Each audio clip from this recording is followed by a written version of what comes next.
저게 프롬프트인가? 저거 보고 하는 거예요?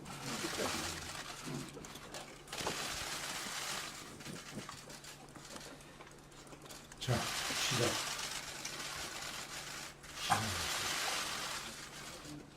존경하는 대한민국 국민 여러분, 희망의 무술년 새해가 반갑습니다. 새해 우리 국민 여러분 모두의 가정과 하시는 일에 큰 축복에 함께하기를 기원합니다. 지난 한 해 우리는 대한민국의 물길이 크게 바뀌는 역사의 현장을 지켜보았습니다. 국민들께서는 더 이상 낡은 정치를 용납하지 않겠다는 분명한 의지를 보여주셨습니다. 그 원인과 과정, 결과를 떠나 모든 것이 역사의 진보를 바라는 국민들의 결정이었다고 저는 생각합니다. 그리고 저는 국민의 심판을 받은 지난 정권의 과거에 대해서 무거운 책임감을 느끼고 있습니다. 저희가 국민 여러분들께 드린 실망과 상처를 회복하기 위해서 무엇을 어떻게 해야 할지 깊이 반성하면서 고민을 해왔습니다. 새해 저와 자유한국당은 국민의 준엄한 명령을 잊지 않고 혁신 또 혁신하여 완전히 새로운 정당으로 거듭날 것을 국민 여러분들께 약속드립니다. 국민 여러분, 문재인 정부가 출범한 지도 이제 8개월이 지나고 있습니다. 국민 여러분들께서는 그동안 우리 사회의 변화에 대해서 어떻게 느끼고 계십니까? 여러분들께서 바라셨던 그런 대한민국으로 우리가 지금 나가고 있다고 생각을 하십니까? 많은 것들이 바뀌고 뒤집히고 있지만 처음 기대와는 달리 이건 아닌데 라는 의구심이 국민 여러분들 사이에서 점차 늘어나고 있습니다. 자유민주주의 대한민국이 아닌 자유민주주의 국가가 아닌 정체를 알 수 없는 불안한 체제로 한국 사회가 변해가고 있다는 우려가 갈수록 커지고 있습니다. 우리가 살고 있는 대한민국은 참으로 위대한 나라입니다. 원래 우리나라는 국민소득 3만 달러, 인구 5천만을 넘어가는 나라인 30-50 클럽에 세계에서 7번째로 들어가게 됩니다. 식민지 지배와 분단, 동족 상잔의 전쟁을 모두 경험한 지구상에서 가장 가난했던 나라가 단 60년 만에 산업화와 민주화를 모두 이루고 어느 나라도 성취하지 못한 놀라운 기적을 만들어낸 것입니다. 한강의 기적이라고 일컬어지는 이 위대한 기적은 자유인들의 공화국을 건설한 선대 독립운동가들의 해안과 확립된 자유 아래 모든 국민과 기업들이 피땀 흘려 노력한 그런 결과였습니다. 그런데 지금 대한민국의 지속 가능성에 대한 빨간불이 켜졌습니다. 북한 김정은 정권의 손에 핵무기가 쥐어지면서 대한민국의 자유민주주의 체제가 계속 지켜질 수 있을지 많은 국민들이 지금 불안해하고 있습니다. 이 정권의 좌파 국가 사회주의 실험으로 경제가 뒷걸음질 치면서 우리가 누리는 풍요가 다음 세대까지 이어질 수 있을지 미래에 대한 국민들의 걱정도 커져가고 있습니다. 저출산 고령화로 인구 절벽이 눈앞에 닥치면서 대한민국이라는 나라의 역사가 계속 이어져 갈 것인지에 대한 근본적인 불안마저 제기되고 있습니다. 안보의 위기, 역주행 경제, 급격한 인구 감소라는 3대 불안이 한국 사회에 짙은 먹구름을 들이오고 있는 것입니다. 무엇보다 우리 안보가 그야말로 벼랑의 끝에 서 있습니다. 지금 문재인 정권의 안보 정책은 한마디로 폭풍 속의 촛불 안보입니다. 청와대와 정부를 장악한 주사파 세력은 우리와 함께 자유민주주의를 지켜온 미국을 등지고 북한 김정은의 손에 나라와 국민의 운명을 맡기려 하고 있습니다. 미국 잠수함을 부산에 기항시키려는 트럼프 정부의 동맹 강화 조치도 북한 김정은의 눈치를 봐서 거절하고 있습니다. 소위 대중국 3불 약속으로 우리 국방은 물론이고 대한민국의 안보 주권까지 무너뜨렸습니다. 정보기관의 손발을 잘라 허수아비로 만들고 졸속적인 전시작전권 전환을 추진하여 안보의 골격까지 무너뜨리려고 하고 있습니다. 북한의 핵미사일 개발 완료가 3개월 앞으로 예측되고 있는데 김정은의 시간 벌기용 위장 평화 공세와 정치 쇼에 걸려다니면서 평창 동계올림픽을 평양올림픽으로 변질시키고 있습니다. 히틀러에게 체코슬로바키아 영토를 내주며 평화를 구걸하던 영국 체인벨린 내각의 가짜 안보와 같은 그런 정책입니다. 이렇게라면 대한민국의 안보는 무너지고 말 것입니다. 저와 자유한국당은 이에 맞서 대한민국을 지키기 위해 할 수 있는 모든 노력을 다할 것을 국민 앞에 약속을 합니다. 그동안 주장해왔던 바와 같이 전술핵 재배치를 계속해서 추진해 나가겠습니다. 전술핵 재배치는 한반도 비핵화를 깨는 정책이 아니라 한반도의 강력한 일시적 핵균형을 이루어 오히려 북한의 핵무기 폐기를 앞당기는 가장 첩경이 될 것으로 저는 생각합니다. 이것이야말로 한반도 비핵화를 지키는 궁극의 길입니다. 국가정보원의 대공 능력을 무력화하고 국가보안법을 사문화시키려는 이 정부의 종북적 작태 역시 무슨 일이 있더라도 막아내겠습니다. 또한 문재인 정권의 실패한 좌파의 소득 재분배론에 불과한 소위 소득주도 성장론으로 우리 경제와 산업의 기반마저 허물고 있습니다. 세계 각국은 앞다퉈 법인세를 내리는데 대한민국만 법인세를 올려서 미국보다 세금을 더 많이 내게 지금 만들어 놓고 있습니다. 기존 강성노조에 휘둘려 노동시장도 더욱 경직되고 있습니다. 저렴하고 깨끗한 안정된 전력 공급원인 원자력 발전소를 감축해서 국가산업 전반의 경쟁력까지 떨어뜨리려 하고 있습니다. 미국과 일본은 해외로 나갔던 기업들도 속속 유턴하고 있는데 우리 기업들은 해외로 탈출과 탈출에 여념이 없습니다. 이미 남미와 남유럽의 여러 나라를 절망의 나락으로 떨어뜨린 좌파 포퓰리즘 복지 정책도 지금 그대로 답습하고 있습니다. 국가 재정이 어떻게 되든 말든 표를 얻기 위한 무상복지와 보편적 복지를 남발하면서 5년 정권이 50년 국가경제의 뿌리를 썩게 만들고 있습니다. 이 정권의 무상복지가 정말 공짜라고 믿으십니까? 땀 흘려 일한 국민들의 지갑에서 세금을 훔쳐서는 도둑복지이며 빚을 내서 다음 세대에게 세금 폭탄을 떠는 길은 외상복지입니다. 국민 여러분, 지금 우리에게 시급한 과제는 4차 산업혁명 시대를 맞아 기업과 국가의 미래 성장 동력을 확보하는 일입니다.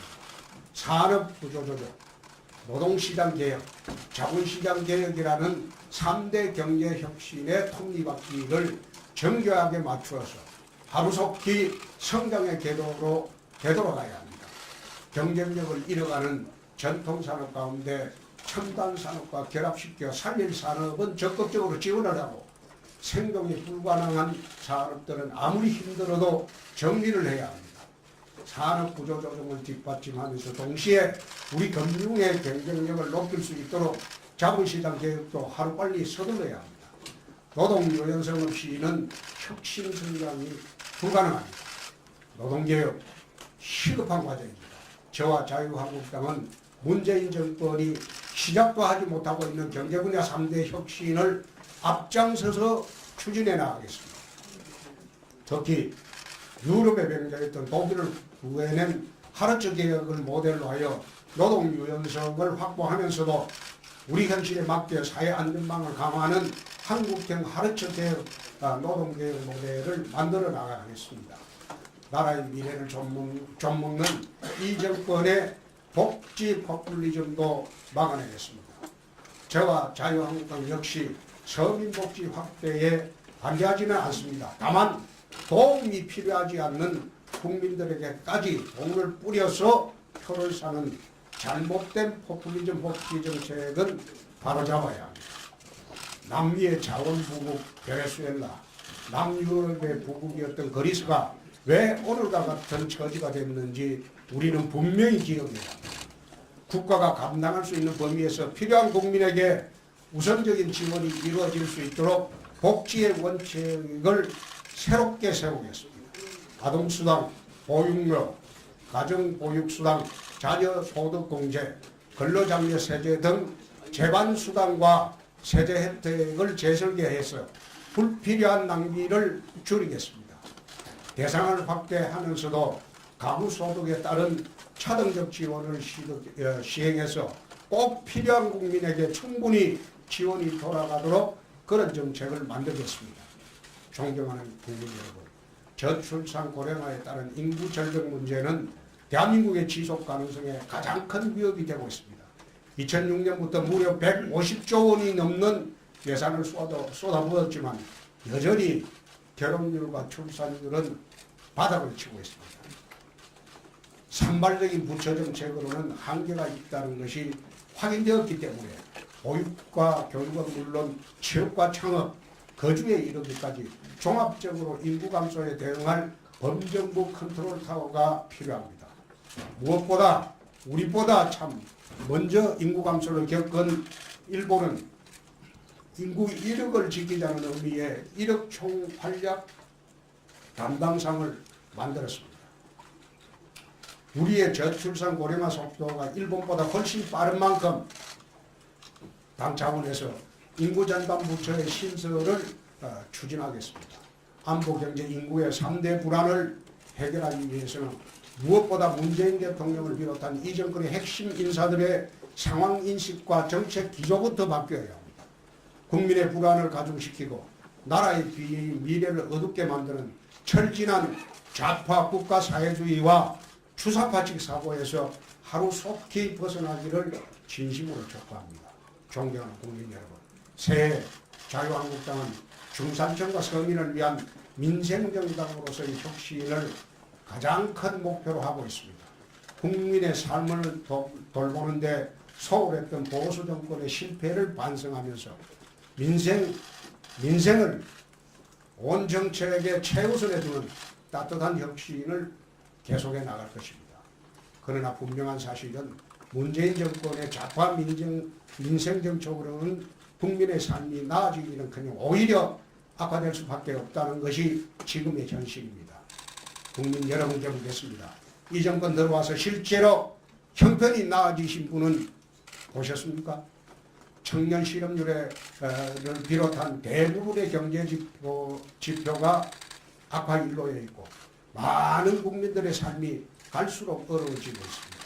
입으로는 서민과 청년을 위한다고 하면서도 실제로는 서민을 가장 어렵게 하고 청년을 가장 힘들게 하는 정권이 바로 문재인 정권입니다. 최저임금을 16.4%나 일시에 졸속적으로 인상한 것은 결과적으로 대표적인 반서민, 반청년 정책이 될 것입니다. 이미 서민 중에 서민인 자영업자들 사이에서는 죽겠다는 소리가 나오고 있고 청년들은 그나마 있던 일자리마저 사라져 가고 있어 비명을 지르고 있습니다. 자유한국당이 앞장서서 바로잡겠습니다. 자영업자와 기업의 부담은 덜하면서도 실질적으로 국민의 소득을 늘릴 수 있는 대안을 하루속히 마련하도록 하겠습니다. 지역별, 산업별 최저임금 차등화와 최저임금 산업법인 조정 등이 실효성 있는 대안이 될 것으로 봅니다. 일자리를 늘리기 위한 노력도 적극적으로 펼쳐나가겠습니다. 일자리는 결국 기업이 만들어야 합니다. 기업이 더 많은 일자리를 만들려면 규제 프리존 정책을 비롯한 규제 완화 법안들이 하루속히 국회에서 처리되어야 합니다. 청년들을 위한 질 좋은 일자리가 있는 서비스 산업 특별법도 여당의 반대로 여전히 국회에 발목이 잡혀 있습니다.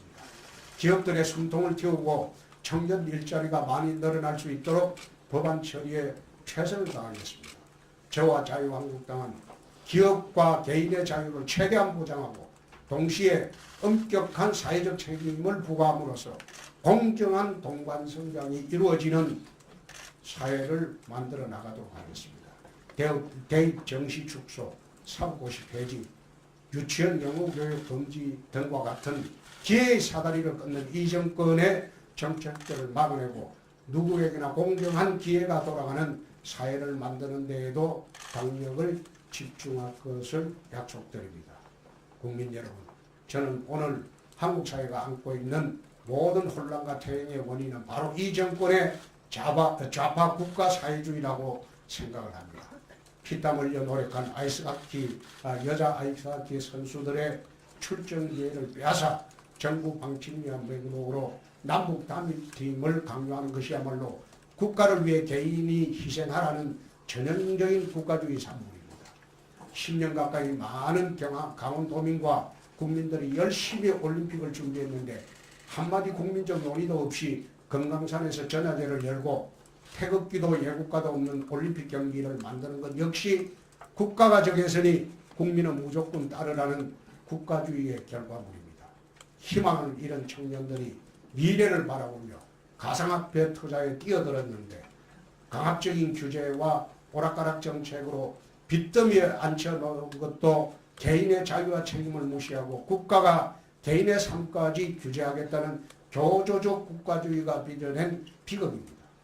기업들이 일자리를 만들 수 있도록 자유를 확대하지 않고 청년들에게 푼돈이나 나눠주고 세금으로 공무원이나 늘리는 방식 또한 좌파 국가 사회주의에 종속된 포퓰리즘의 다름이 아닙니다. 이런 좌파 국가주의가 주도하는 정권이라면 문재인 대통령이 후보 시절 약속한 기회는 평등하고 과정은 공정하며 결과는 정의로운 나라를 결코 만들어낼 수 없을 것입니다. 우리 청년들은 당군 일에 가장 스펙이 뛰어나다고 할 정도로 창의와 역량이 뛰어난 세대들입니다. 조국 대한민국에 누구보다 큰 자긍심을 품고 살면서도 어느 세대보다 글로벌 마인드를 갖춘 그러한 세대들입니다. 이들이 마음껏 역량을 발휘하며 꿈을 이뤄 나갈 수 있도록 만들려면 좌파 국가 사회주의가 아니라 자유의 확대가 꼭 필요합니다. 자유는 인간다운 삶을 보장하는 핵심 요소이며 인류의 발전을 이끌어온 가장 큰 자산이기 때문입니다. 목숨을 걸고 판문점 군사분계선을 넘어온 북한 병사, 온곡고초를 이겨내고 이 땅에 오는 북한 이탈 주민들, 그들이 죽음을 무릅쓰고 대한민국에 오는 까닭은 바로 자유를 찾았습니다.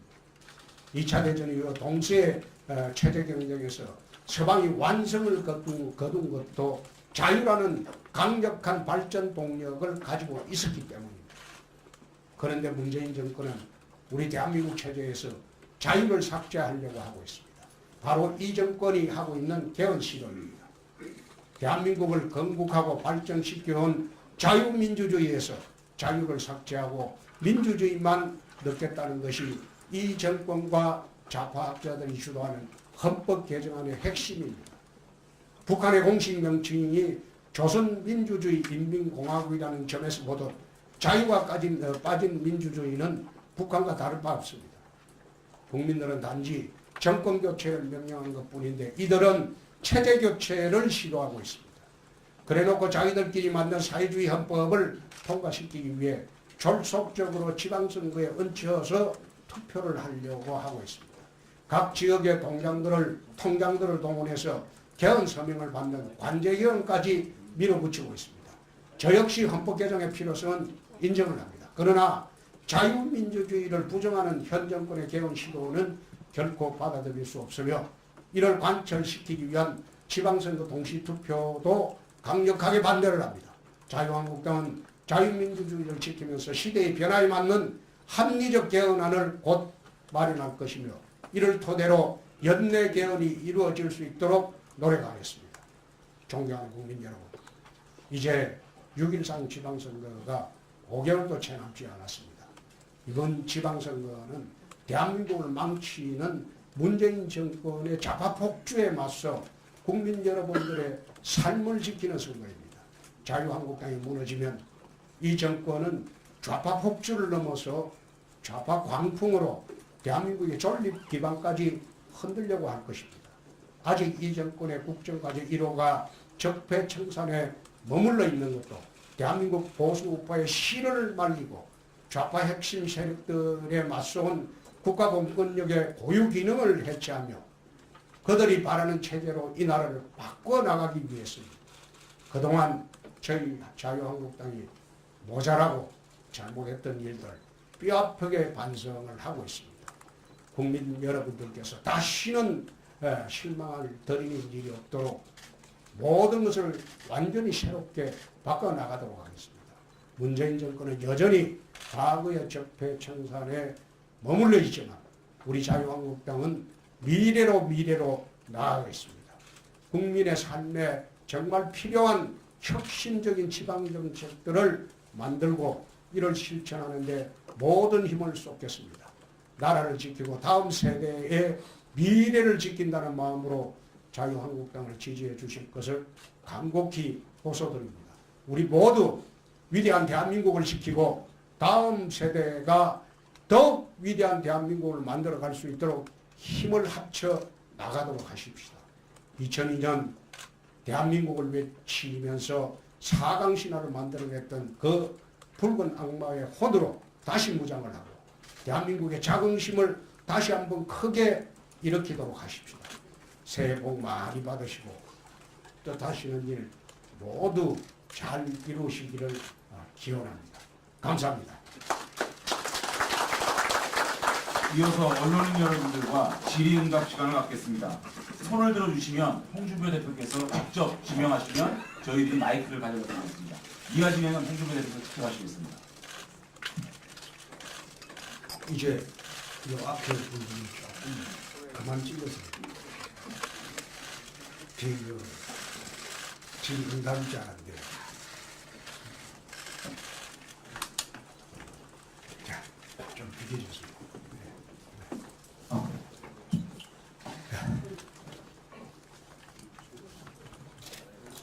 예. 어디 누군지 말씀하시죠.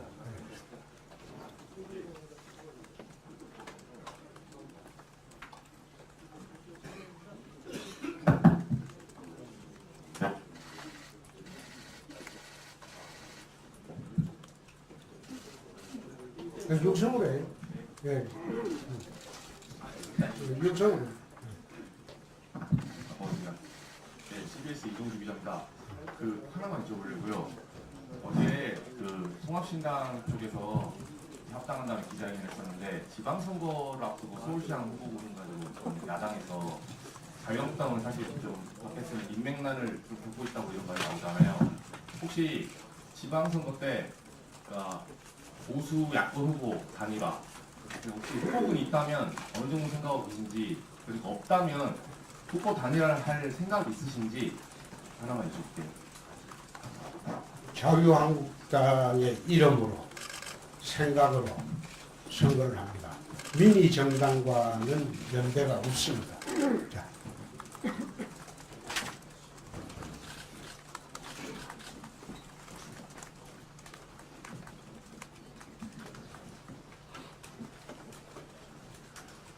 그 3등, 4등 합쳐서 7등, 2등 한다고 하는데 선거는 2등이 없어요.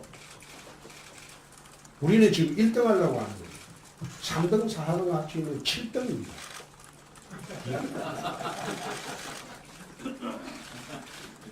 자, 기대하세요.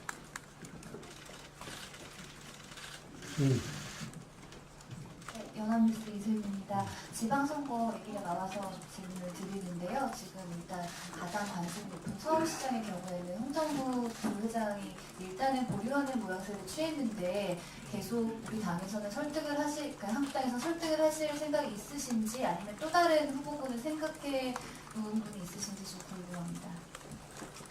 특정인을 염두에 두고 선거를 하지 않습니다.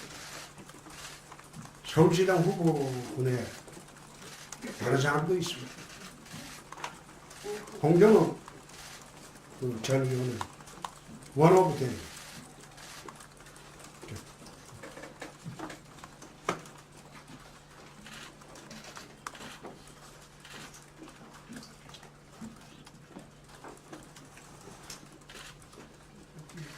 길이 없으면 나 갑니다.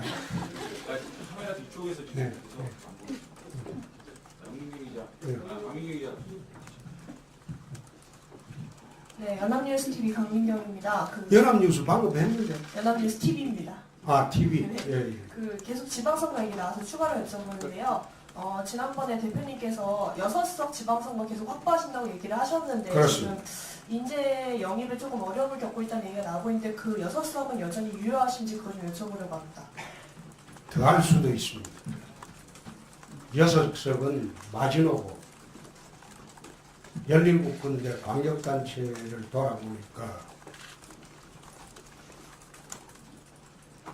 더 할 수도 있다. 그런 확신을 가졌습니다.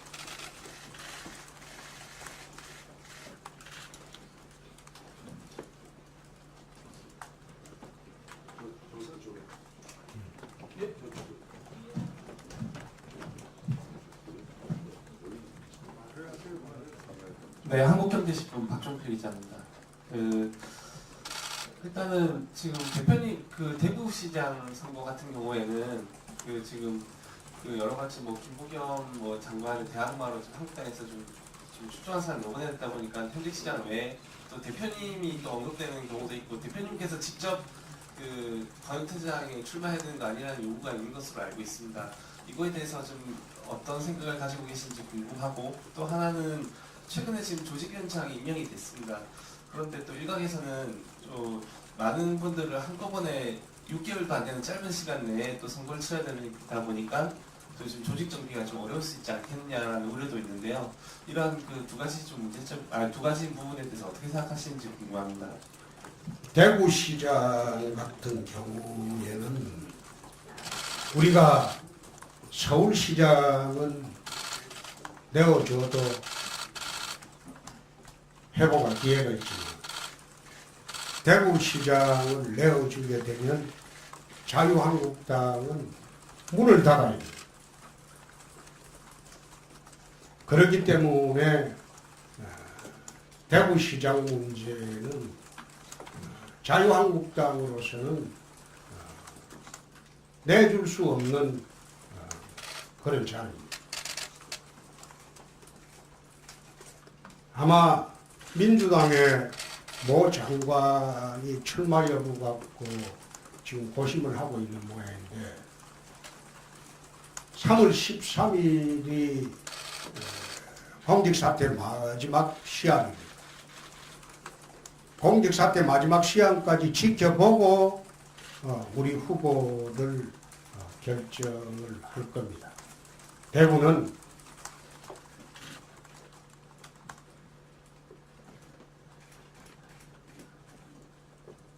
유승민 의원이 준동을 하고 있고 또 극소수인 하나 조은진 의원도 준동을 하고 있고 거기다가 민주당의 김부겸 의원도 준동을 하고 있습니다. 대구시장 선거가 예년과 같지 않을 겁니다. 그래서 3월 13일 이후에 특단의 대책을 준비를 하고 있습니다. 어떤 이유로도 저는 국회의원 보궐선거나 이번 광역단체 선거에 출마할 수가 없습니다. 전국적인 선거를 총괄 지휘를 해야 되기 때문에 내가 국회의원 한 번 더 하려고 당대표를 맡은 것은 아닙니다. 그러니 더 이상 언론에서는 방금 한경의 박종필 기자님 질문인데 더 이상 그 질문 이제 하지 마세요.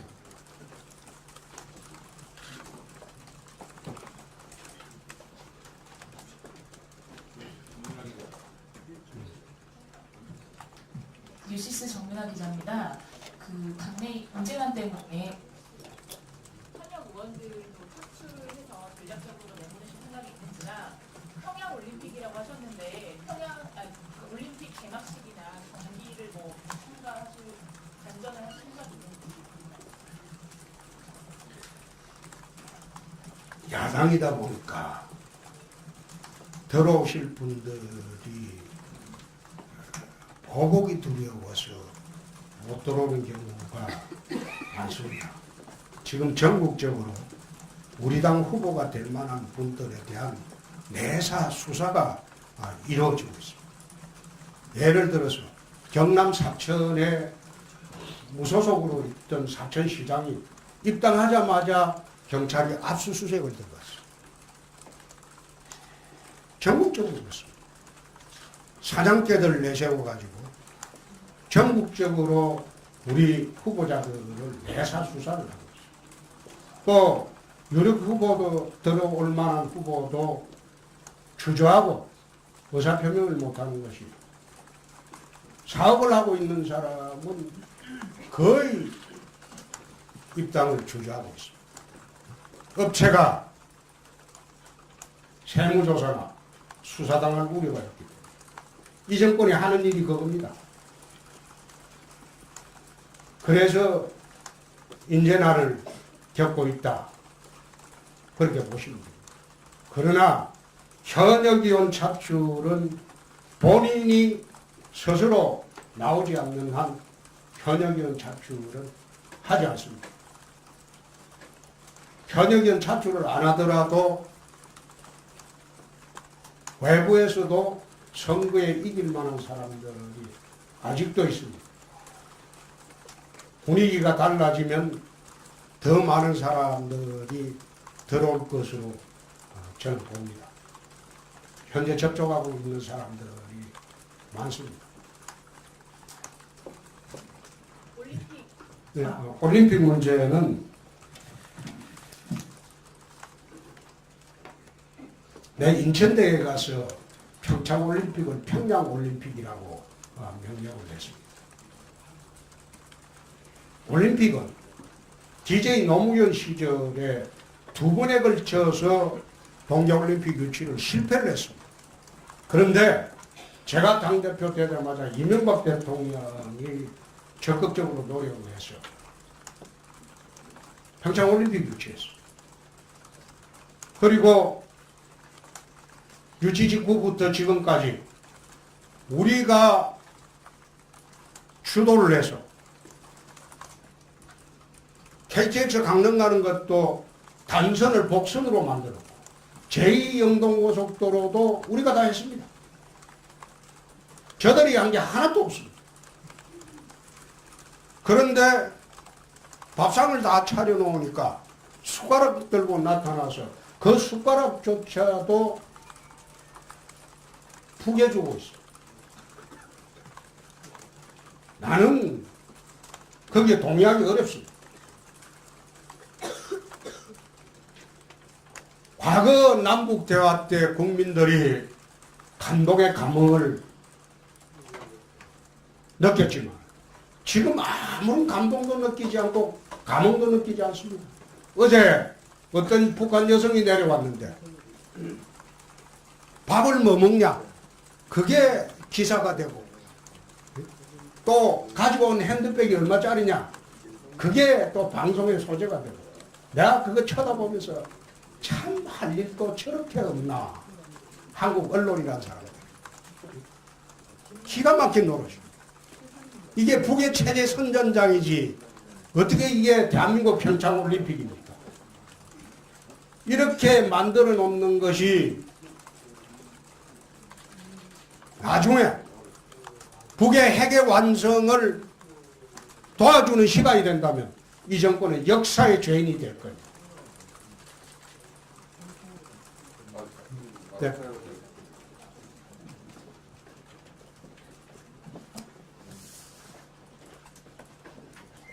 또 질문. 미디어 오늘의 정민경 기자라고 하는데요. 좀 전에도 뭐 기자분한테 뭐 이런 질문을 하지 말라고 이런 식으로 얘기하시기도 하고 그 전에도 뭐 KNN이나 SBS 관련해가지고 언론과 좀 문제가 있다라는 지적이 나오고 있는데 좀 이런 지적에 대해서 어떻게 생각하시는지 궁금합니다. 그건 대답하지 않겠습니다. 예. 또 질문하시죠. 예. 예, BBS의 최선호 기자라고 합니다. 임종석 비서실장 유해에 관련해서 임종석 실장이 국회를 다녀간 이후에 사태가 어느 정도 봉합이 되는 분위기인데요. 어제 유승민 대표 같은 경우에는 문재인 정부 출범이와 한국당과 이렇게 단합된 적이 없었다. 사사건건 양측이 반대만 하다가 놀라울 정도로 입을 맞추고 있다고 얘기하시는데 대표님께서도 연초에 국정조사를 해야 한다는 입장이셨잖아요. 그렇습니다. 입장 변함 없으신지 그렇습니다. 그런 의혹들에 대해서 어떻게 생각하십니까? 사실 우리가 알고 있는 것이 좀 있습니다만은 그걸 다 공개하기에는 국익 차원의 문제가 있기 때문에 당파적 이익보다는 우리는 국익 우선입니다. 그래서 국정조사를 통해서 밝혀지는 것은 별개의 문제고 우리가 주장하고 우리가 알고 있는 것을 일방적으로 폭로하는 형태의 접근은 맞지 않다. 그런 생각하고 있습니다. 세계일보의 이도영 기자라고 하는데 당내 문제 하나, 당 외부 문제 하나 좀 여쭤보고 싶어서요. 주먹에 손을 빼고. 그럴게요. 당내 문제는 좀 대구 지금 대구 북구를 가셨잖아요. 그 관련해서 뭐 김태형 최고위원이나 다른 분들께서 뭐 셀프 공천이다 또는 뭐 꽃길만 가고 있다 이렇게 비판하고 있는데 어떻게 보시는지 궁금하고요. 당외 무슨 그게 당내 문제고 또 당외 문제는 이명박 전 대통령 관련해가지고 좀 수사가 좀 진행되고 있는데요. 당에서는 그 문제에 대해서 좀 여러 가지 비판을 하긴 했는데 또 대표님께서는 뭐 개입하지 않겠다 이런 얘기를 하셨잖아요. 예. 정확하게 스탠스를 지금 어떤 정도로 갖고 있는지 궁금합니다. 우선 북구월 문제는 그렇습니다. 아까 대구 시장 선거에 내 중요성을 이야기를 했습니다. 대구가 혼조입니다. 내가 북구월에 당협위원장을 맡은 것은 지방선거용입니다. 총선에는 출마하지 않습니다. 지방선거 끝나고 적절한 시기에 대구를 이끌어갈 만한 후배 영입하고 나는 나올 겁니다. 두 번째, 당협위원장이 되면 두 가지 이점이 있습니다. 첫째, 지방선거 추천권을 받습니다. 두 번째, 차기 공천의 우선권을 받습니다. 지방선거 추천권은 북구는 정태욱 북구갑위원장이 정권을 행사할 겁니다. 나는 관여치 않습니다. 두 번째, 총선 출마는 안 한다고 분명히 이야기했습니다. 만약 그런 식으로 비판을 한다면 다음에 그 비판하는 사람은 출마하려면 자기 고향 버리고 서울 강북으로 오십시오. 내 강북으로 차출할 수도 있습니다. 그렇게 자신이 있다면 이제 따뜻한 고향 버리고 서울 강북으로 차출할 수도 있습니다. 두 번째, MB 수사에 대한 스탠스는 MB는 우리 당을 탈당한 분입니다. 박근혜 전 대통령은 우리 당에서 출당시킨 분입니다. 우리 당 출신 두 분이 전직 대통령입니다. 만약 MB 수사에 당 차원에서 대응을 하면 박근혜 전 대통령 수사도 당 차원에서 대응합니다. 둘 다 똑같이 당 차원에서 대응은 없습니다.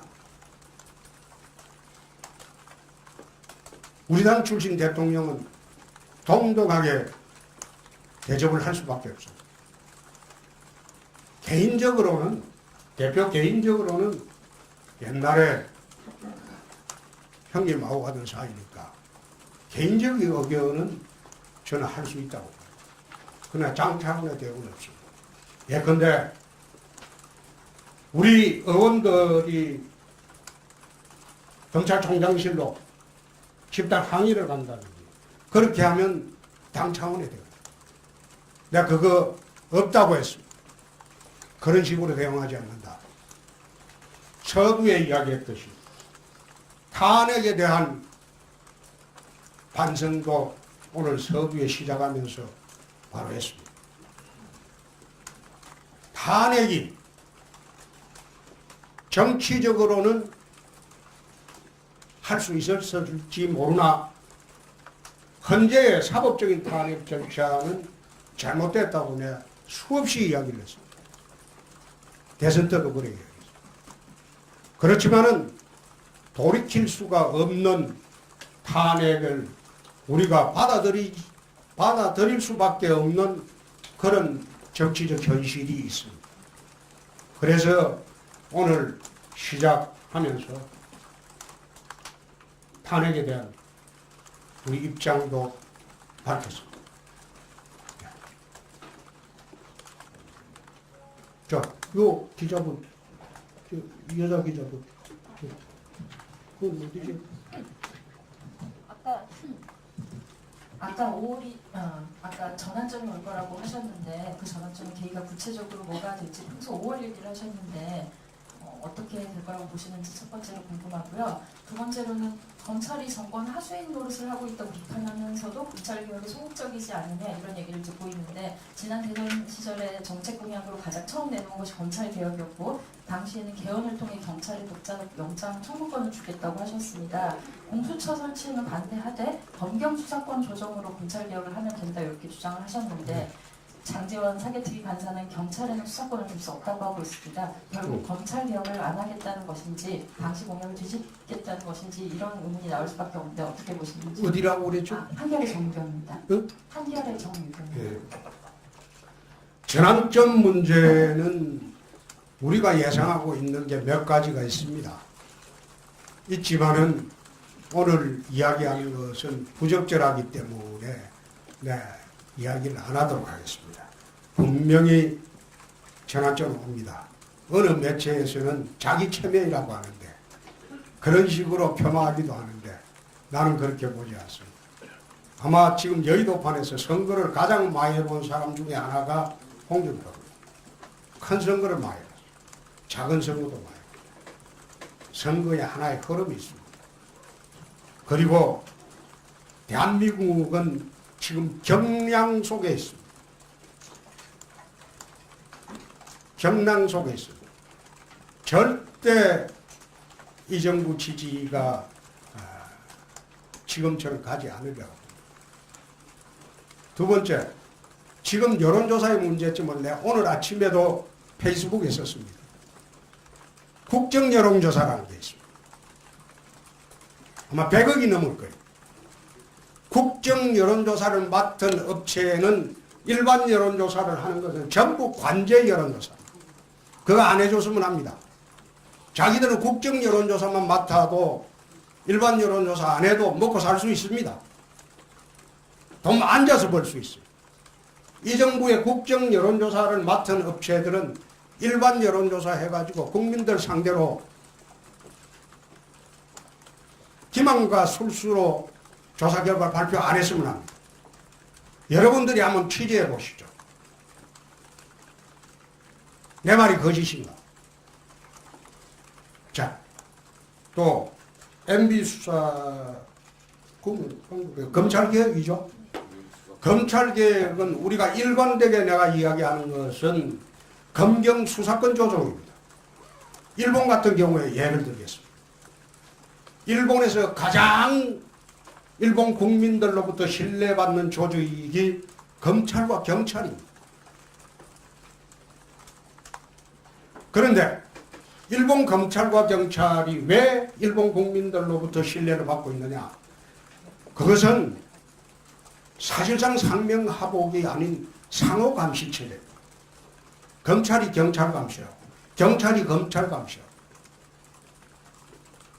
그렇기 때문에 서로 부정을 저지를 수 없어요.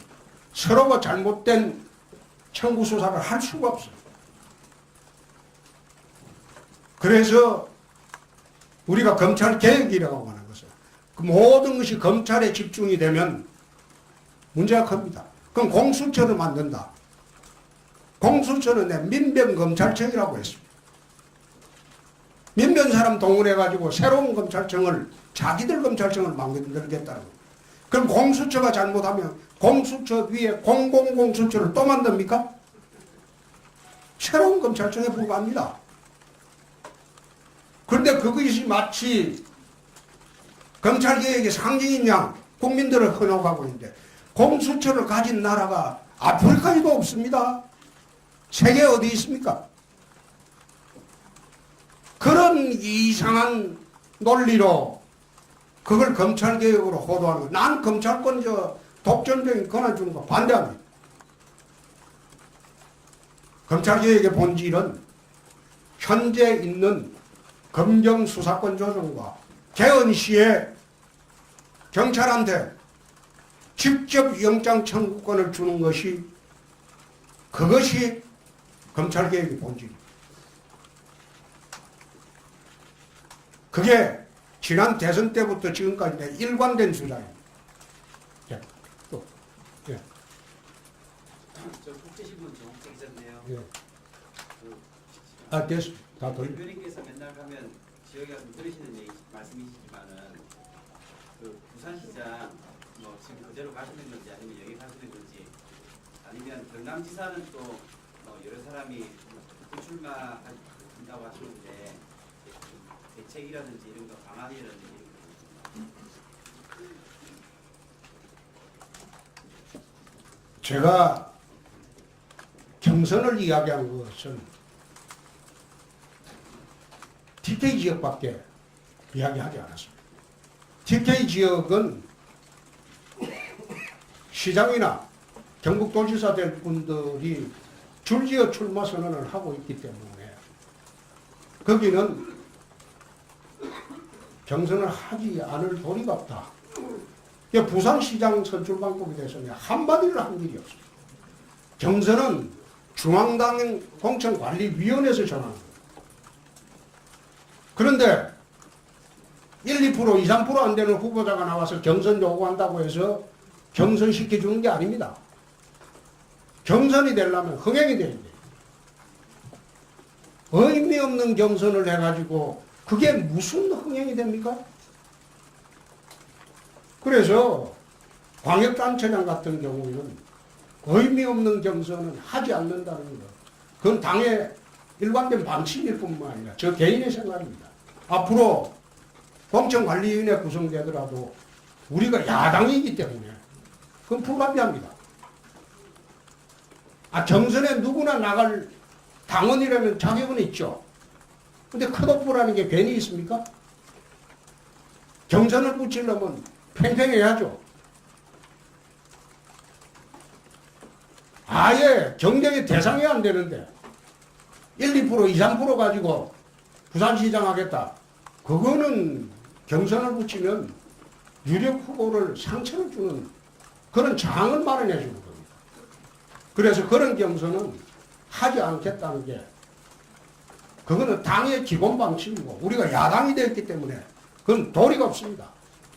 경선 요구하는 건 자유지만 요구하기 이전에 본인의 경쟁력을 최소한 시민 지지의 10% 이상을 올려라. 그래야지 경선은 할 자격이 생깁니다. 경남지사 사람 있습니다. 대표님. 내부 준동을 막기 위해서 니도 한번 나가봐라. 안 나간다. 니도 한번 나가봐라. 안 나간다. 하나하나 정리를 했습니다. 누구나 자유한국당 당원이면 지사 출마할 수 있죠. 그렇다고 해서 모두 경선하고 경선 붙여주는 것은 그건 절대 아니다. 내부 검증 절차를 거쳐서 전략공천도 할 수 있고 경선도 할 수 있다. 네. 예. 마이크 없이 질문. 예. 대표님 어디? 오늘 한국당이랑 같이 같은 색깔 입고 왔는데 좀 얼굴이 안 보여가지고 앞으로 나왔습니다. 저 오마이뉴스 기자 유성희라고 하는데요. 어마뉴스도 우리 출입하나? 네. 네. 아유 죄송합니다. 네네. 아까 그 청년 올림픽에 대한 질문이 나오긴 했는데 그 관련해서 이제 나경원 의원님이 똑같은 말씀을 하셨고 약간 이게 일본 극우 정치인의 말과 똑같다고 해서 논란이 됐고요. 이런 문제 제기가 국민 청원 게시판에 올라와가지고 뭐 7만 명 넘게 서명을 했더라고요. 근데 이 한국 제1야당의 논리가 일본 극우 정치인의 논리와 같다는 부분 그런 지적을 이제 민주당에서도 했는데 그 부분에 대해서 좀 어떻게 생각하시는지 여쭤보고 싶습니다. 나경원 의원 생각은 자기 개인 생각이 당의 생각이 아닙니다. 그리고 평양 올림픽하고 제일 먼저 이야기한 건 제가 했습니다. 그 말을 인용했겠죠. 그리고 IOC에 서한 보낸 거 그거는 개인으로서 한 것이 우리 당의 입장은 아닙니다. 본인이 한 거죠. 그런데 그 질문은 나경원 의원한테 가서 하십시오. 나는 본인의 입장을 모르겠어요. 네네. 근데 같은 말씀을 하셨으니까 일본 극우 정치인의 논리와 똑같다는 지적이 나올 수가 있는데 의견이 같을 수가 있죠. 그건 일본 정치인하고 보수 정치인하고 우리하고 의견이 같을 수도 있고 다를 수도 있죠. 의견이 같다고 해서 그게 같은 사람입니까? 그건 아니죠. 세상에 그런 논리가 어디 있어요. 미국 트럼프 대통령하고 의견이 다르면 안 되는 겁니까? 또 같으면 또 안 되는 겁니까? 자, 이어서.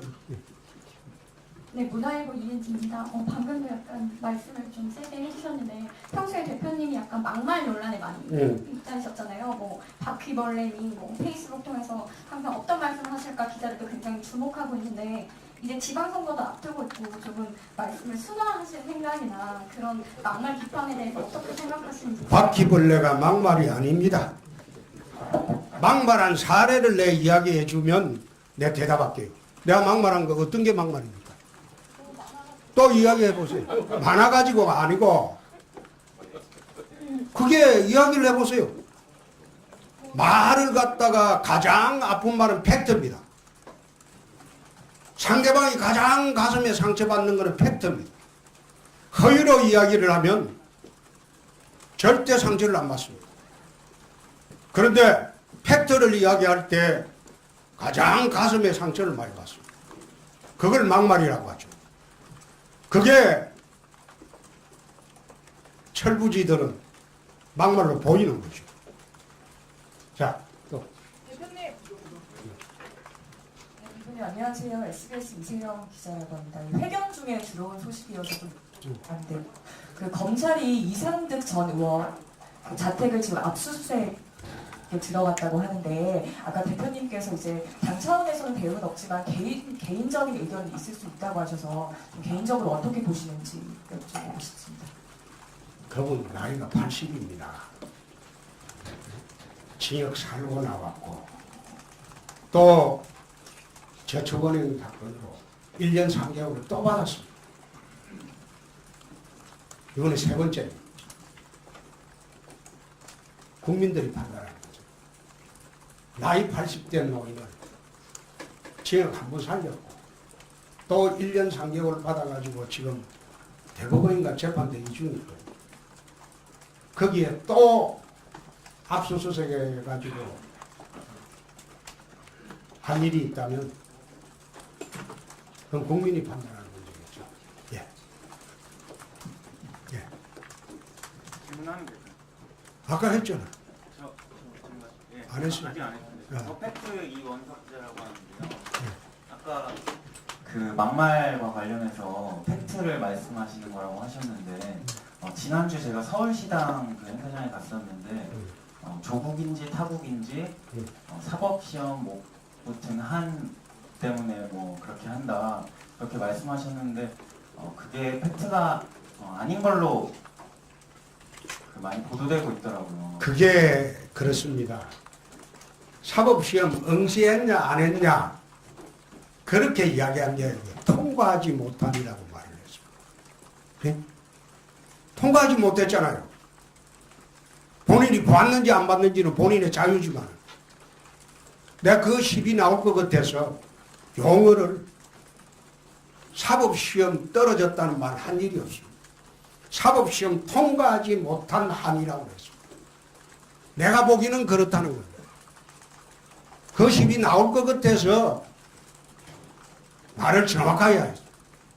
사법시험 통과하지 못한 한풀이다. 나는 그렇게 본다. 나는 그렇게 볼 수가 있죠. 그건 팩트가 아니지 않습니까? 그건 팩트 문제가 아니죠. 자, 이쯤 합시다. 그거는 두 번째 하는데, 그쯤 합시다. 내가 그 문재인 대통령처럼 답변 써주는 프롬프트도 없어요. 문 대통령 보니까 지 앉아가지고 기자들 물으면 답변이 실시간으로 프롬프트가 올라오더라고.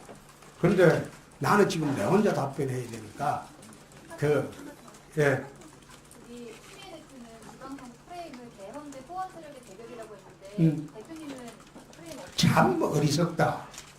참 어리석다고 내가 봤어요.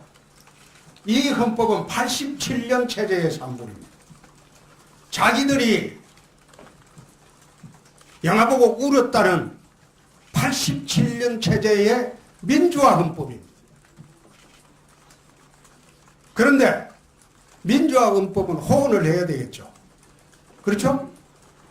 87년대 어땠습니까? 개헌 세력, 호언 세력 그 프레임은 전두환 체제를 유지하느냐 안 하느냐 그 프레임이었습니다. 근데 그 프레임을 자기들이 신앙처럼 받드는 87년 체제를 부정하는 그런 발언. 내가 그 발언 보고 참 어떻게 공당의 대표가 뿌리도 망각하고 저렇게 발언을 하시나 내가 그런 생각을 했어요. 네. 그래서 우리 한국당의 자유한국당의 지방선거 프레임은 어떻게 보시나요? 오늘 연설문에 나와 있습니다. 한번 보시죠. 멜경 정성입니다. 지금 지방 분권형 개헌 관련해서 민주당에서 계속 주장을 하고 있는데 원포인트 개헌안이라고 해서 지금 압박하고 있는데 지방에서도 지방 분권형 개헌에 찬성하는 모양새들이 나오고 있고 심지어 같은 당인 김관영 경북도지사도 천만인 개헌 선언 운동을 하면서 그게 관계 개헌이지. 자, 그 이야기를 하죠. 지금 헌법을 기자 여러분들 한번 보십시오. 지방자치제도가 헌법에 선언이 되어 있습니다. 개헌을 안 하더라도 지방자치제도가 헌법에 선언이 되어 있습니다. 그러면 법률만 개정하면 지방분권이 완성이 됩니다. 당장 내 말이 거짓인가 헌법을 보십시오. 그러면 지방분권의 가장 큰 요체가 자치조직권, 자치재정권입니다. 지방자치단체가 내 조직을 내 마음대로 개정을 내야 되는데 지금 행안부에서 0으로 꽉 막아놓고 있습니다. 필요한 부서 행안부 승인을 받아요. 한시적으로 만약 구간화를 개설하려고 한다. 그럼 그걸 행안부 승인을 받아갖고 한시적으로 1년, 2년 개설하고 없어져요. 지금 이 정부에서 주장하는 것은 거짓입니다. 헌법에 지방자치제도가 분권이 선언이 되어 있어요. 그러면 법률만 개정하면 돼요. 그럼 자치조직권은 행안부 0을 개정하면 돼요. 자치조직권은 행안부 0을 개정하면 돼요. 그 다음에 자치재정권의 문제. 돈이 있어야 지방분권이 돼요. 지금은 국세와 지방세의 구조가 2대8로 되어 있습니다. 지방수가 2밖에 안 되죠. 그러니까 정기국회 때 모든 광역단체장들이 여의도 갖고 예산 업소를 합니다. 정부에 업소를 합니다. 말하자면 돈 가지고 주종관계를 맺어놨어요. 이 자치재정권입니다. 자치재정권은 국세와 지방세 구조만 바꿔주면 정부에서 법률 개정해서 지방분권이 실현될 수 있어요. 4대 6으로만 바꿔줘도 광역단체장들이 예산을 업소하러 안 옵니다. 그런데 서울시에서 왜 배짱을 부릴 수 있을까요? 서울시는 재정 자립도가 90%에 이릅니다. 정부 예산 지원이 필요 없는 부서. 그렇기 때문에 서울시장이 되면 야당이 되나 여당이 되나 정부에 청와대에 맞대놓고 대들어도 재정이 충분하니까 규제를 할 수 없어요. 지금 정부에서 하고 있는 지방자치 개헌, 그거는 국민의 눈을 속이는 짓이에요. 자기들이 할 수 있는 자치재정권, 자치조직권만 확보해주면 지방분권은 완성이 됩니다. 그걸 하지 않고 국민 상대로 거짓말을 하고 있습니다. 내 말이 거짓이면 기자분들 전부 확인해 보시죠. 자, 이 정도 합시다. 아니, 난 프롬프트도 누가 알려주지도 않고. 마지막으로. 예, 마지막. 아이. 네, 안녕하세요. 전 디스뉴스 강지 기자라고 합니다. 네. 안보 관련해서 질문 드릴게요. 아까 전에 연설문에서 전술핵 재배치 네. 다시 하시겠다고 하셨는데 그럼 이게 이전 그런 방향이나 그 전략 구성하고 좀 다른 건지 궁금하고요. 아시다시피 한국당이 추진했던 그 백악관 그 서명 운동도 거의 폐지 상태고 국내에서 했던 서명 운동도 좀 흐지부지한데 이전과 다른 구상을 갖고 계시면 좀 어떤 건지 좀 설명 백악관 부탁드립니다. 서명 운동은 그 서명 절차가 바뀌어가지고 우리 교민들한테 충분히 알리지 못해서 서명이 성공을 못했습니다. 그러나 국내 서명운동은 지금 500만 명이 넘어섰습니다.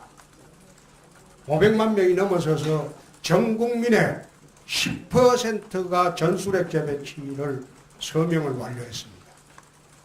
그렇기 때문에 그 서명운동 자료만 갖고도 충분히 동력이 확보되어 있다. 그렇게 말씀을 드리고 전술핵 재배치 문제는 이 정부에서는 어려울 것으로 나는 봅니다. 안 할 것으로 봅니다. 부산에 들어오는 핵 잠수함도 못 들어오게 하는 정부인데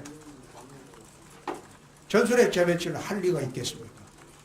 그러나 북핵 개발이 완성이 되면 역사의 죄인이 될 겁니다.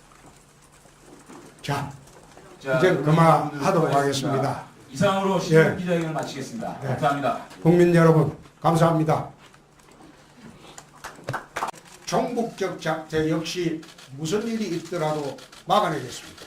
또한 문재인 정권의 실패한 좌파의 소득 재분배론에 불과한 소위 소득주도 성장론으로 우리 경제와 산업의 기반마저 허물고 있습니다. 세계 각국은 앞다퉈 법인세를 내리는데 대한민국만 법인세를 올려서 미국보다 세금을 더 많이 내게 지금 만들어 놓고 있습니다. 기존 강성노조에 휘둘려 노동시장도 더욱 경직되고 있습니다. 저렴하고 깨끗한 안정된 전력 공급원인 원자력 발전소를 감축해서 국가산업 전반의 경쟁력까지 떨어뜨리려 하고 있습니다.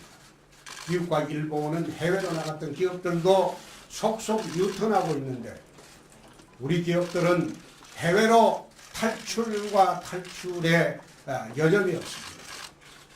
이미 남미와 남유럽의 여러 나라를 절망의 나락으로 떨어뜨린 좌파 포퓰리즘 복지 정책도 지금 그대로 답습하고 있습니다. 국가 재정이 어떻게 되든 말든 표를 얻기 위한 무상복지와 보편적 복지를 남발하면서 5년 정권이 50년 국가경제의 뿌리를 썩게 만들고 있습니다. 이 정권의 무상복지가 정말 공짜라고 믿으십니까? 땀 흘려 일한 국민들의 지갑에서 세금을 훔쳐서는 도둑복지이며 빚을 내서 다음 세대에게 세금 폭탄을 떠는 길은 외상복지입니다. 국민 여러분, 지금 우리에게 시급한 과제는 4차 산업혁명 시대를 맞아 기업과 국가의 미래 성장 동력을 확보하는 일입니다. 산업구조조정, 노동시장 개혁, 자본시장 개혁이라는 3대 경제혁신의 톱니바퀴를 정교하게 맞추어서 하루속히 성장의 궤도로 되돌아가야 합니다. 경쟁력을 잃어가는 전통산업 가운데 첨단산업과 결합시켜 살릴 산업은 적극적으로 지원을 하고 생동이 불가능한 산업들은 아무리 힘들어도 정리를 해야 합니다. 산업 구조 조정을 뒷받침하면서 동시에 우리 금융의 경쟁력을 높일 수 있도록 자본시장 개혁도 하루빨리 서둘러야 합니다. 노동 유연성 없이는 혁신 성장이 불가능합니다. 노동개혁 시급한 과정입니다. 저와 자유한국당은 문재인 정권이 시작도 하지 못하고 있는 경제 분야 3대 혁신을 앞장서서 추진해 나가겠습니다. 특히 유럽에 병행했던 독일을 구해낸 하르츠 개혁을 모델로 하여 노동 유연성을 확보하면서도 우리 현실에 맞게 사회 안전망을 강화하는 한국형 하르츠 개혁, 노동개혁 모델을 만들어 나가겠습니다. 나라의 미래를 좀먹는 이 정권의 복지 포퓰리즘도 막아내겠습니다.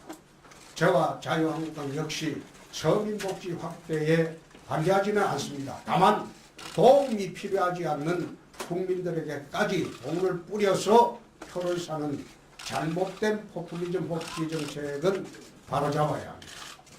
남미의 자원부국 베네수엘라, 남유럽의 부국이었던 그리스가 왜 오늘과 같은 처지가 됐는지 우리는 분명히 기억해야 합니다. 국가가 감당할 수 있는 범위에서 필요한 국민에게 우선적인 지원이 이루어질 수 있도록 복지의 원칙을 새롭게 세우겠습니다. 아동수당, 보육료, 가정보육수당, 자녀소득공제, 근로장려세제 등 재반수당과 세제 혜택을 재설계해서 불필요한 낭비를 줄이겠습니다. 대상을 확대하면서도 가구소득에 따른 차등적 지원을 시행해서 꼭 필요한 국민에게 충분히 지원이 돌아가도록 그런 정책을 만들겠습니다. 존경하는 국민 여러분, 저출산 고령화에 따른 인구 절벽 문제는 대한민국의 지속 가능성에 가장 큰 위협이 되고 있습니다. 2006년부터 무려 150조 원이 넘는 예산을 쏟아부었지만 여전히 결혼율과 출산율은 바닥을 치고 있습니다. 산발적인 부처 정책으로는 한계가 있다는 것이 확인되었기 때문에 보육과 교육은 물론 취업과 창업, 거주에 이르기까지 종합적으로 인구 감소에 대응할 범정부 컨트롤 타워가 필요합니다. 무엇보다 우리보다 참 먼저 인구 감소를 겪은 일본은 인구 1억을 지키자는 의미의 1억 총활약 담당상을 만들었습니다.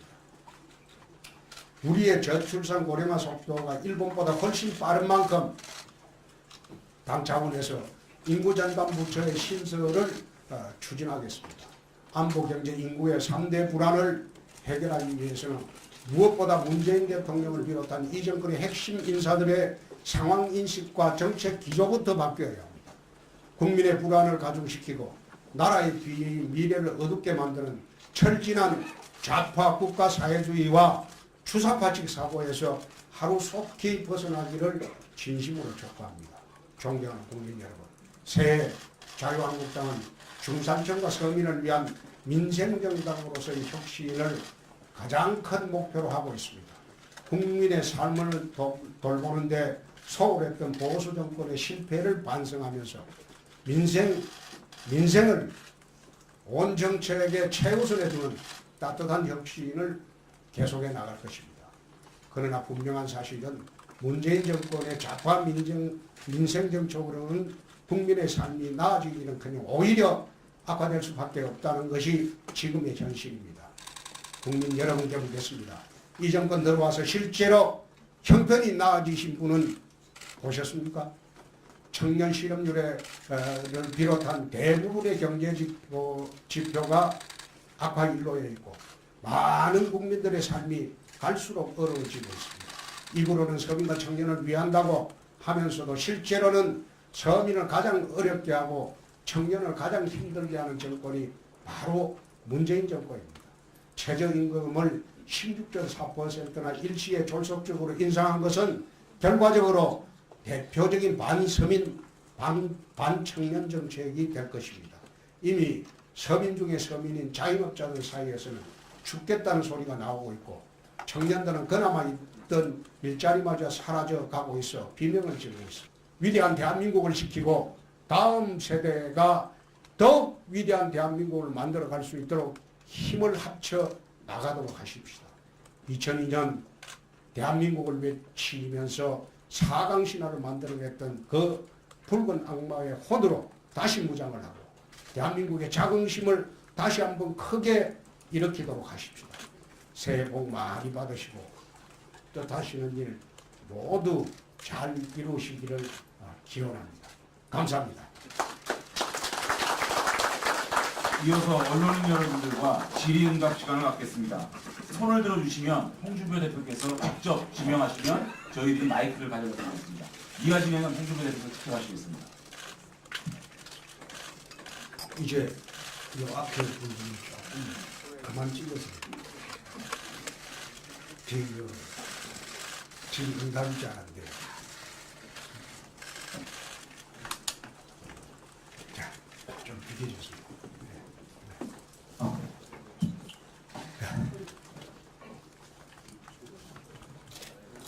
예. 어디 누군지 말씀하시면.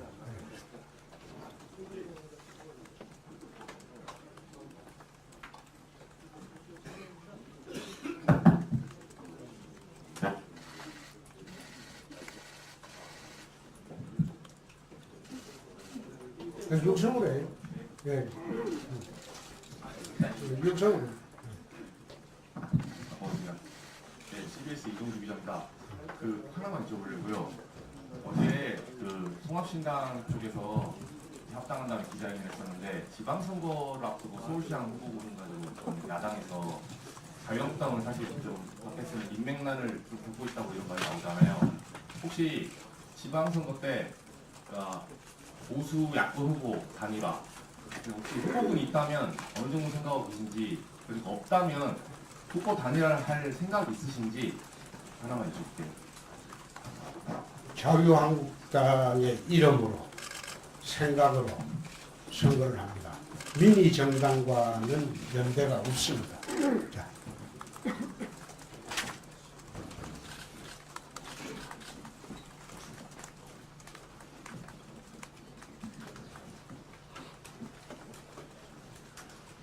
그 3등, 4등 합쳐서 7등, 2등 한다고 하는데 선거는 2등이 없어요. 우리는 지금 1등 하려고 하는 거예요. 3등, 4등 합치면 7등입니다.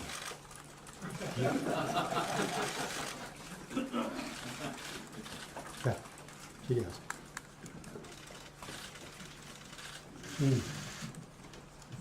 연합뉴스 이슬입니다. 지방선거 얘기가 나와서 질문을 드리는데요. 지금 일단 가장 관심 높은 서울시장의 경우에는 홍정구 부회장이 일단은 보류하는 모양새를 취했는데 계속 우리 당에서는 설득을 그러니까 한국당에서 설득을 하실 생각이 있으신지 아니면 또 다른 후보군을 생각해 둔 분이 있으신지 좀 궁금합니다.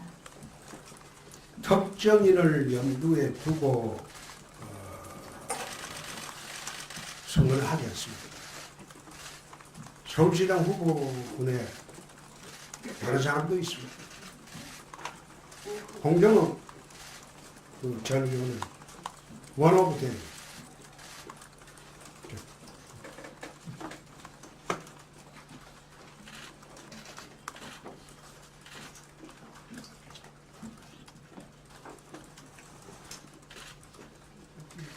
질이 없으면 나 갑니다.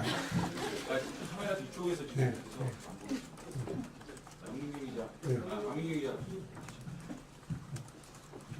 네, 연합뉴스 TV 강민경입니다. 연합뉴스 방금 했는데. 연합뉴스 TV입니다. 아, TV. 네. 예, 예. 계속 지방선거 얘기 나와서 추가로 여쭤보는데요. 지난번에 대표님께서 6석 지방선거 계속 확보하신다고 얘기를 하셨는데 그렇습니다. 지금 인재 영입에 조금 어려움을 겪고 있다는 얘기가 나오고 있는데 그 6석은 여전히 유효하신지 그거 좀 여쭤보려고 합니다. 더 할 수도 있습니다. 6석은 마지노고 17군데 광역단체를 돌아보니까 더 할 수도 있다. 그런 확신을 가졌습니다.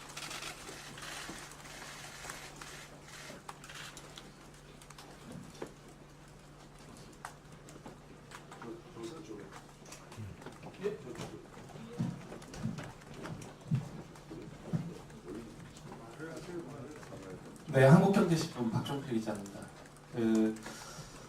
일단은 지금 대표님 그 대구시장 선거 같은 경우에는 그 지금 그 여러 가지 뭐 김부겸 뭐 장관의 대항마로 한국당에서 좀 출중한 사람이 녹아냈다 보니까 현직시장 외에 또 대표님이 또 언급되는 경우도 있고 대표님께서 직접 그 광역시장에 출마해야 되는 거 아니라는 요구가 있는 것으로 알고 있습니다. 이거에 대해서 좀 어떤 생각을 가지고 계신지 궁금하고 또 하나는 최근에 지금 조직위원장이 임명이 됐습니다. 그런데 또 일각에서는 좀 많은 분들을 한꺼번에 6개월도 안 되는 짧은 시간 내에 또 선거를 치러야 되다 보니까 또 지금 조직 정비가 좀 어려울 수 있지 않겠냐라는 우려도 있는데요. 이러한 그 두 가지 좀 문제점, 두 가지 부분에 대해서 어떻게 생각하시는지 궁금합니다. 대구시장 같은 경우에는 우리가 서울시장은 내어줘도 회복할 기회가 있지만 대구시장을 내어주게 되면 자유한국당은 문을 닫아야 돼요.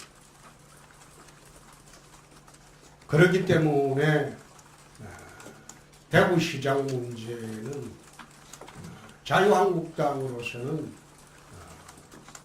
내줄 수 없는 그런 자리입니다. 아마 민주당의 모 장관이 출마 여부 갖고 지금 고심을 하고 있는 모양인데 3월 13일이 공직사태 마지막 시한입니다. 공직사태 마지막 시한까지 지켜보고 우리 후보를 결정을 할 겁니다. 대구는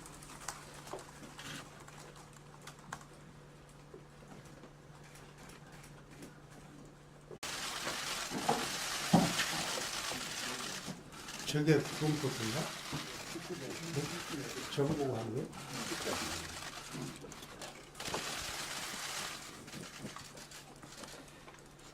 자, 시작.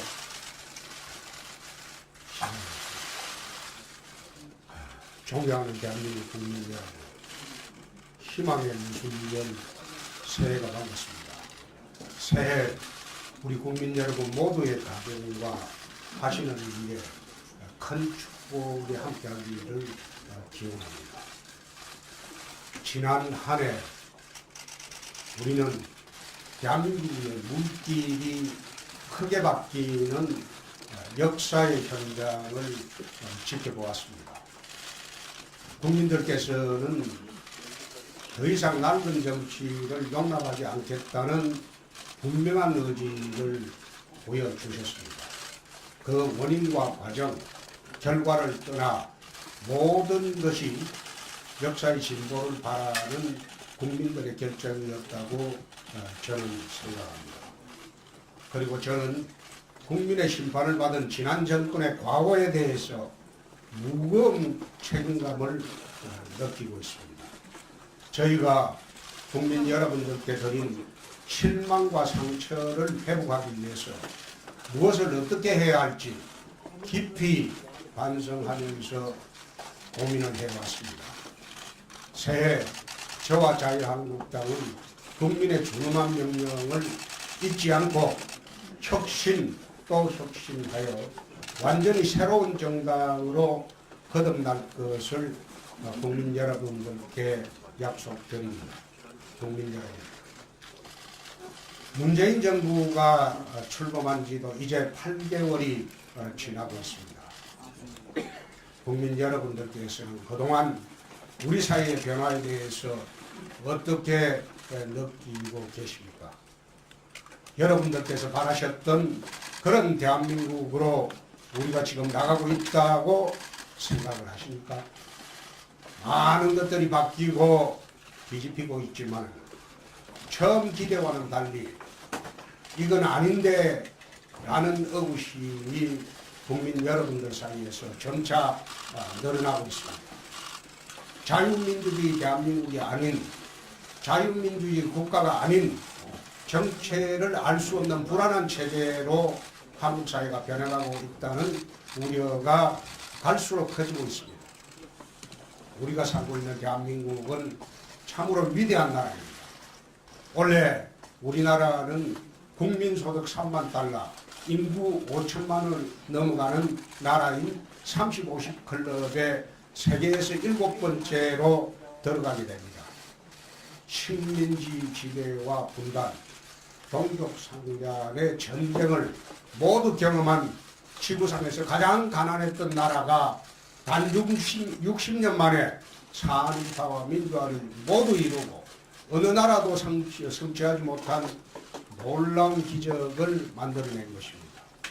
한강의 기적이라고 일컬어지는 이 위대한 기적은 자유인들의 공화국을 건설한 선대 독립운동가들의 해안과 확립된 자유 아래 모든 국민과 기업들이 피땀 흘려 노력한 그런 결과였습니다.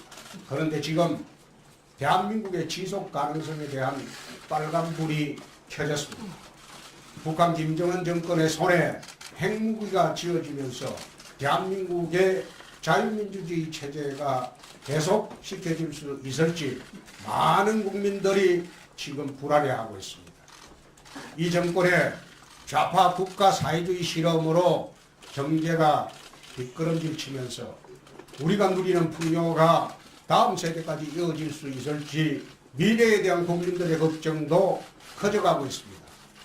저출산 고령화로 인구 절벽이 눈앞에 닥치면서 대한민국이라는 나라의 역사가 계속 이어져 갈 것인지에 대한 근본적인 불안마저 제기되고 있습니다. 안보의 위기, 역주행 경제, 급격한 인구 감소라는 3대 불안이 한국 사회에 짙은 먹구름을 들이오고 있는 것입니다. 무엇보다 우리 안보가 그야말로 벼랑의 끝에 서 있습니다.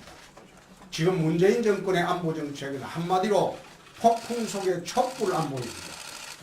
청와대와 정부를 장악한 주사파 세력은 우리와 함께 자유민주주의를 지켜온 미국을 등지고 북한 김정은의 손에 나라와 국민의 운명을 맡기려 하고 있습니다. 미국 잠수함을 부산에 기항시키려는 트럼프 정부의 동맹 강화 조치도 북한 김정은의 눈치를 봐서 거절하고 있습니다. 소위 대중국 3불 약속으로 우리 국방은 물론이고 대한민국의 안보 주권까지 무너뜨렸습니다. 정보기관의 손발을 잘라 허수아비로 만들고 졸속적인 전시작전권 전환을 추진하여 안보의 골격까지 무너뜨리려고 하고 있습니다. 북한의 핵미사일 개발 완료가 3개월 앞으로 예측되고 있는데 김정은의 시간 벌기용 위장 평화 공세와 정치 쇼에 걸려다니면서 평창 동계올림픽을 평양올림픽으로 변질시키고 있습니다. 히틀러에게 체코슬로바키아 영토를 내주며 평화를 구걸하던 영국 체인벨린 내각의 가짜 안보와 같은 그런 정책입니다. 이렇게라면 대한민국의 안보는 무너지고 말 것입니다. 저와 자유한국당은 이에 맞서 대한민국을 지키기 위해 할 수 있는 모든 노력을 다할 것을 국민 앞에 약속을 합니다. 그동안 주장해왔던 바와 같이 전술핵 재배치를 계속해서 추진해 나가겠습니다.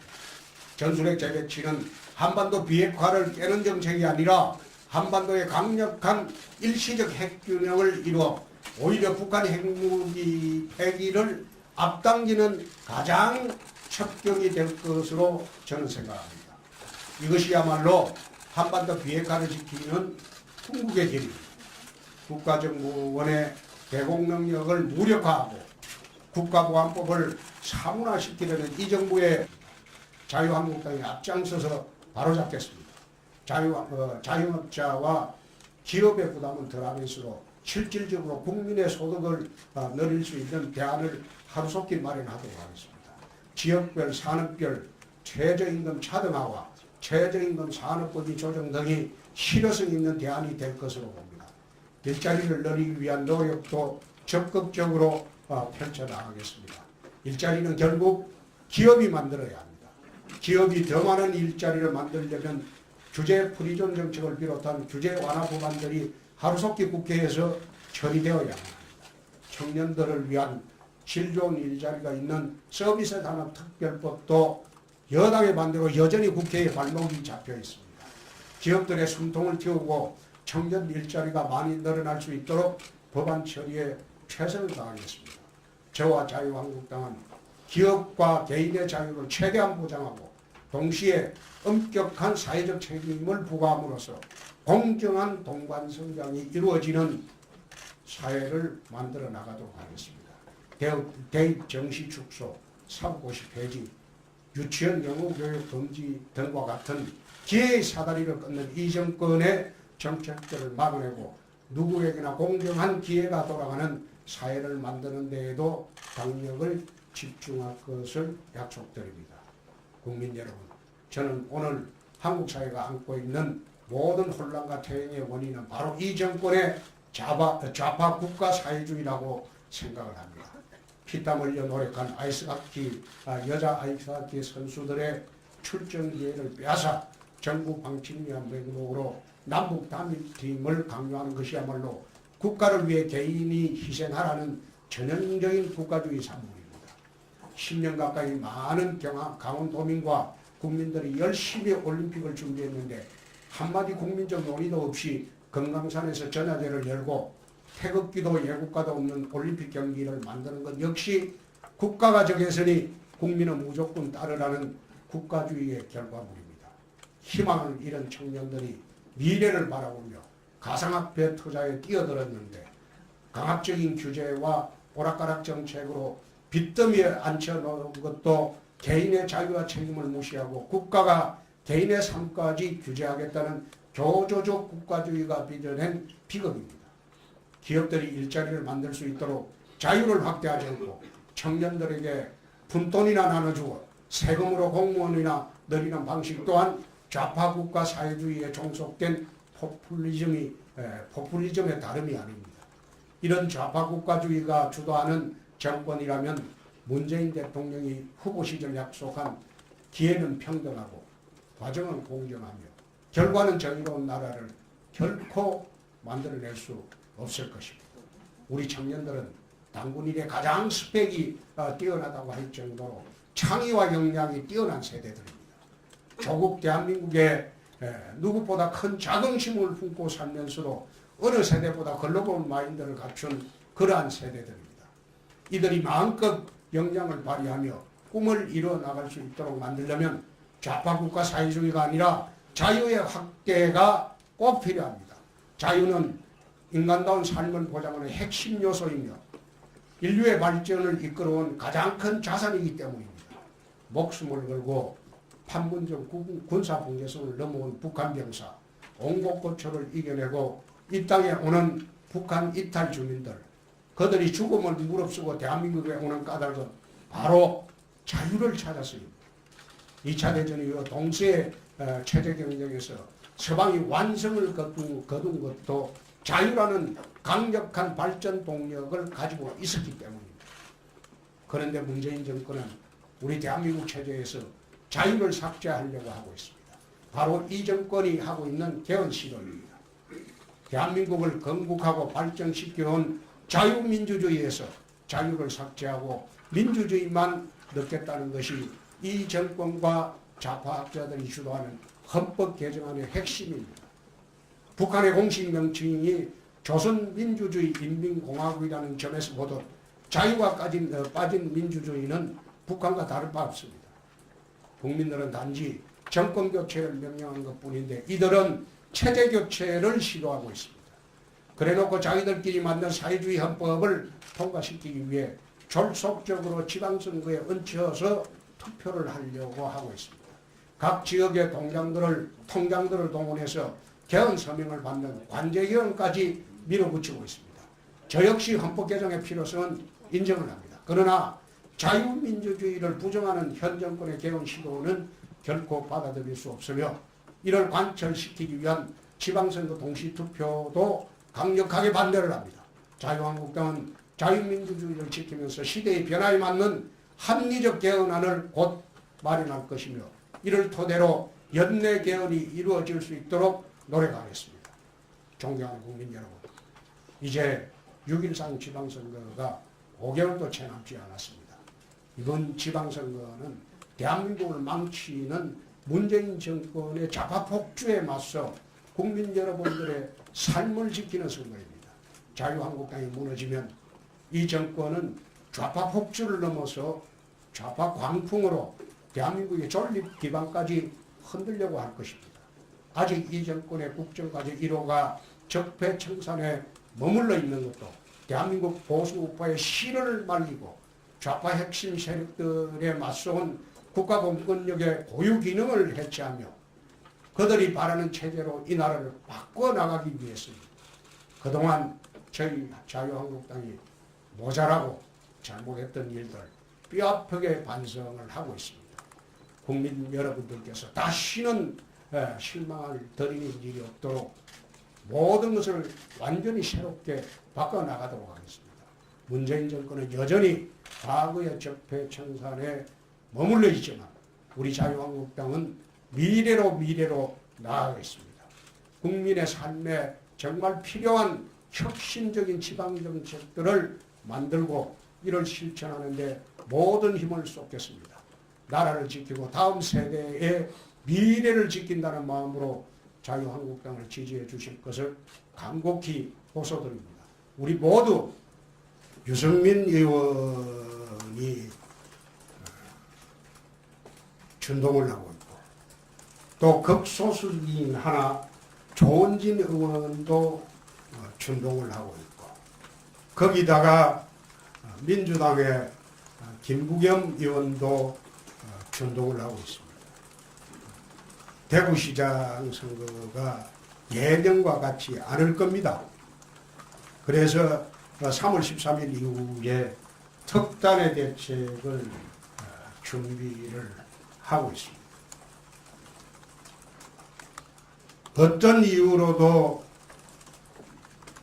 저는 국회의원 보궐선거나 이번 광역단체 선거에 출마할 수가 없습니다. 전국적인 선거를 총괄 지휘를 해야 되기 때문에 내가 국회의원 한 번 더 하려고 당대표를 맡은 것은 아닙니다. 그러니 더 이상 언론에서는 방금 한경의 박종필 기자님 질문인데 더 이상 그 질문을 이제 하지 마세요.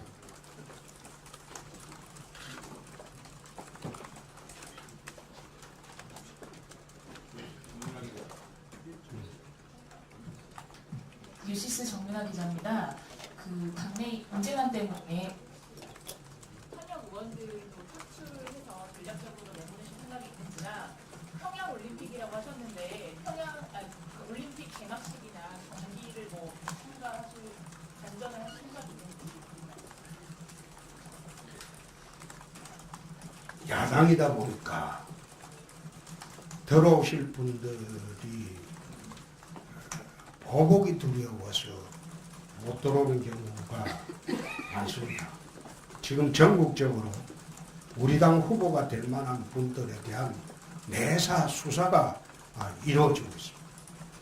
예를 들어서 경남 사천에 무소속으로 있던 사천시장이 입당하자마자 경찰이 압수수색을 들어갔어요. 전국적으로 그렇습니다. 사장개들 내세워가지고 전국적으로 우리 후보자들을 내사 수사를 하고 있어요. 또 유력 후보도 들어올 만한 후보도 주저하고 의사표명을 못하는 것이 사업을 하고 있는 사람은 거의 입당을 주저하고 있습니다. 업체가 세무조사나 수사당할 우려가 있기 때문에 이 정권이 하는 일이 그겁니다. 그래서 인재난을 겪고 있다. 그렇게 보시면 됩니다. 그러나 현역의원 차출은 본인이 스스로 나오지 않는 한 현역의원 차출은 하지 않습니다. 현역의원 차출을 안 하더라도 외부에서도 선거에 이길 만한 사람들이 아직도 있습니다. 분위기가 달라지면 더 많은 사람들이 들어올 것으로 저는 봅니다. 현재 접촉하고 있는 사람들이 많습니다. 올림픽 네, 올림픽 문제는 내 인천대에 가서 평창올림픽을 평양올림픽이라고 명명을 했습니다. 올림픽은 DJ 노무현 시절에 2번에 걸쳐서 동계올림픽 유치를 실패를 했습니다.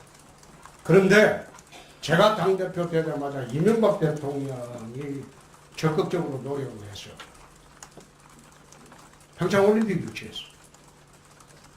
그리고 유치 직후부터 지금까지 우리가 주도를 해서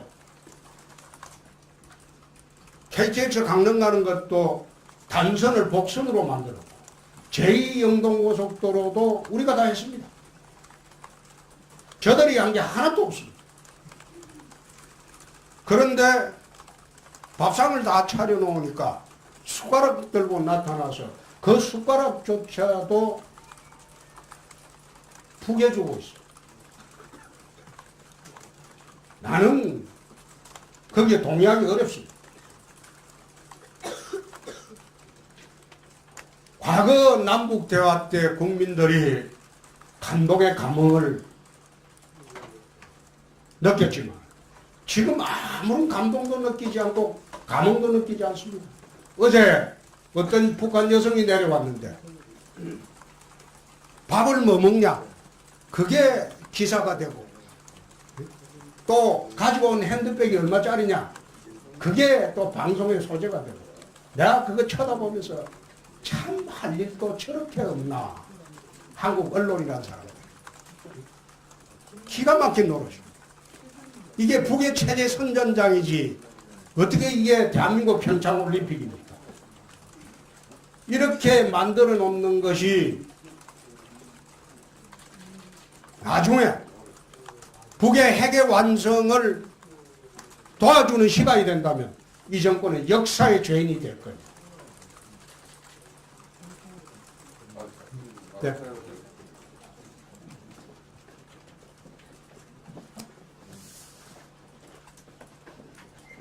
또 질문. 미디어 오늘의 정민경 기자라고 하는데요. 좀 전에도 뭐 기자분한테 뭐 이런 질문을 하지 말라 뭐 이런 식으로 얘기하시기도 하고 그 전에도 뭐 KNN이나 SBS 관련해가지고 언론과 좀 문제가 있다는 지적이 나오고 있는데 좀 이런 지적에 대해서 어떻게 생각하시는지 궁금합니다. 그건 대답하지 않겠습니다. 네. 또 질문하시죠. 네. 예, BBS의 최선호 기자라고 합니다. 임종석 비서실장 유해에 관련해서 임종석 실장이 국회를 다녀간 이후에 그 사태가 어느 정도 봉합이 되는 분위기인데요. 어제 유승민 대표 같은 경우에는 문재인 정부 출범 이후 한국당과 이렇게 단합된 적이 없었다. 사사건건 양측이 반대만 하다가